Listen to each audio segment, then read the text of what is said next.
A man stabbed in North York on his way to hospital this hour. Here's Melanie with the details. All right, Kev, here's what we can tell you right now. Reports of serious injuries after this early morning stabbing. A 24-year-old victim apparently found with neck injuries in the area of Jane and Shepherd.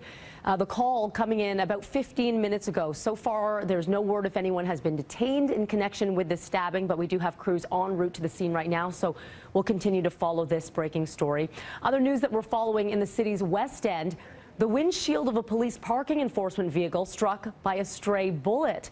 Several shots heard in the 13th and Lakeshore Boulevard area around 12:30 this morning. One of them actually hitting that vehicle. There was no one in the car at the time, but when the officer returned, they drove a few blocks away. As a precaution, the emergency task force was called in. They swept the area, but no suspects were located and no arrests have been made. A criminal investigation is being launched into the tragic death of a 15-year-old boy in Algonquin Park last month. The OPP will be leading this probe into Jeremiah Perry's death, who drowned while on a school trip with the Toronto District School Board on July 4th. Just last week, the TDSB revealed Perry and several other students actually failed a mandatory swim test before going on the trip, but he was somehow still allowed in the water by camp leaders. Well, Toronto residents are being asked to give their input tonight at City Hall into a proposed tax on vacant residential units.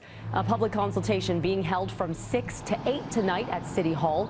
Politicians are looking at the tax to address housing availability and affordability here in the city. Vacant homes are a readily available source of housing, and a tax could encourage owners to rent out vacant units.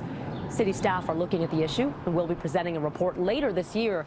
Residents can also give their input through an online survey on the city's website.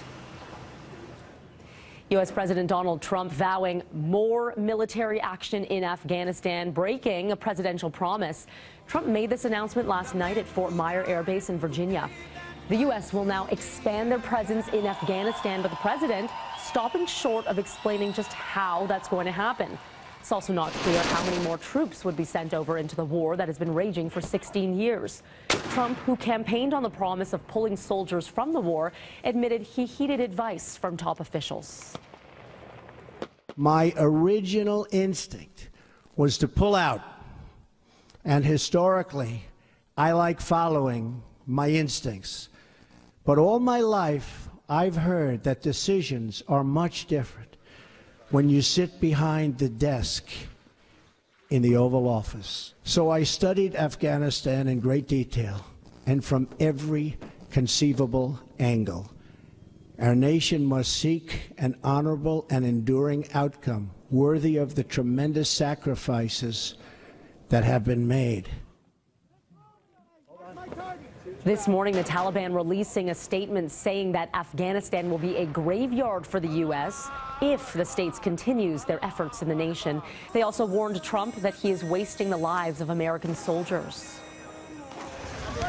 To Italy now, where at least 2 people are dead this morning after a 4.0 magnitude earthquake hitting a resort island off of the coast of Naples.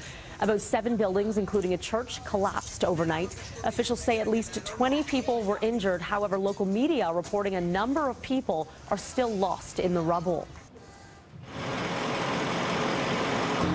A train crash in suburban Philadelphia overnight that has sent 33 people to hospital, 4 with serious injuries.